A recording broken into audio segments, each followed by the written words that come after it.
Islamic শরিয়া বলছে যদি কোনো লোক কোনো মহিলাকে ধর্ষণ করে সেই লোককে মৃত্যুদণ্ড দেওয়া হবে। লোকে হয়তো বলবে মৃত্যুদণ্ড এই একবিংশ শতাব্দীতে?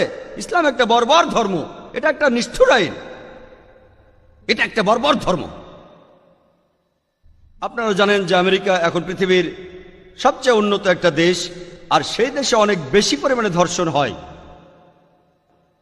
পরিসংখ্যান আমাদের বলছে যে প্রতিদিন গড়ে 1900 জনেরও বেশি মহিলা ধর্ষিত হয় প্রতিদিন। প্রতি 1 মিনিট 18 সেকেন্ডে একজন মহিলা ধর্ষিত হয়। আমরা যতক্ষণ এই অডিটোরিয়ামে আছি প্রায় 2.5 ঘন্টারও বেশি সময় কতজন মহিলা ধর্ষিত হয়েছে? কতজন? 100 জনেরও বেশি আমেরিকাতে।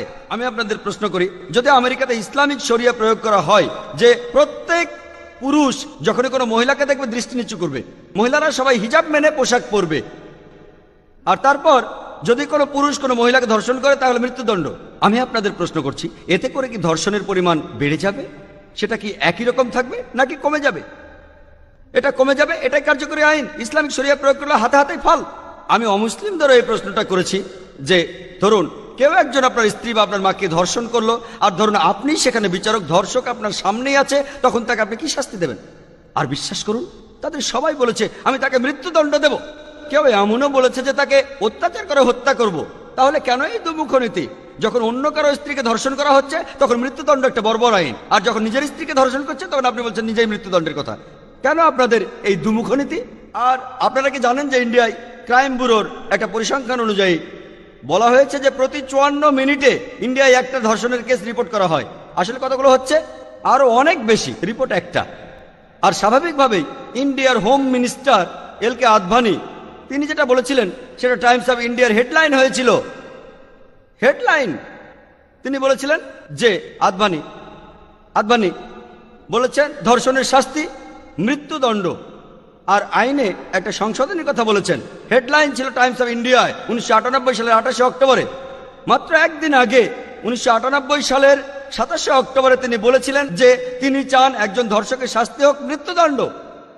আলহামদুলিল্লাহ, ইসলাম যে কথা 1400 বছর আগে বলেছে এল.কে. আদভানি আজ সে কথাই বলছে, আর আমি তাকে অভিনন্দন জানাই। আমি এখানে পলিটিক্যাল পার্টির কথা বলছি না, আমি পলিটিশিয়ান নই, কিন্তু যদি কেউ সত্যি কথা বলে আমি তাকে অভিনন্দন জানাই। আর এই আইন প্রয়োগ করলে নিশ্চিতভাবে ধর্ষণের পরিমাণ কমে যাবে। হতে পারে এর পরের হোম মিনিস্টার হয়তো ইসলামী হিজাবও পালন করতে বলবে। ইনশাআল্লাহ ইন্ডিয়ায় ধর্ষণ পুরোপুরি বন্ধ হয়ে যাবে। তারা ইসলামের কাছাকাছি আসছে, তাই অভিনন্দন জানাই। এসো সেই কথায় যাহা আমাদের এবং তোমাদের মধ্যে এক। এল.কে. আদভানি বুঝতে পেরেছেন যে ইন্ডিয়ায় ধর্ষণের পরিমাণ বেড়ে গেছে, আর তিনি এখানে ঠিকই বলেছেন যে আইনটা একটু সংশোধনী দরকার, আর ধর্ষকের শাস্তি হওয়া উচিত মৃত্যুদণ্ড। আমি এটার পক্ষে, আমি প্রথম ইন্ডিয়ান হিসেবে আপনাকে সমর্থন করছি। তাই যদি ভালোভাবে দেখেন, ইসলাম ভালো কথা বলার পাশাপাশি আপনাকে দেখিয়ে দেয় কিভাবে ভালো জিনিসগুলো অর্জন করতে হবে।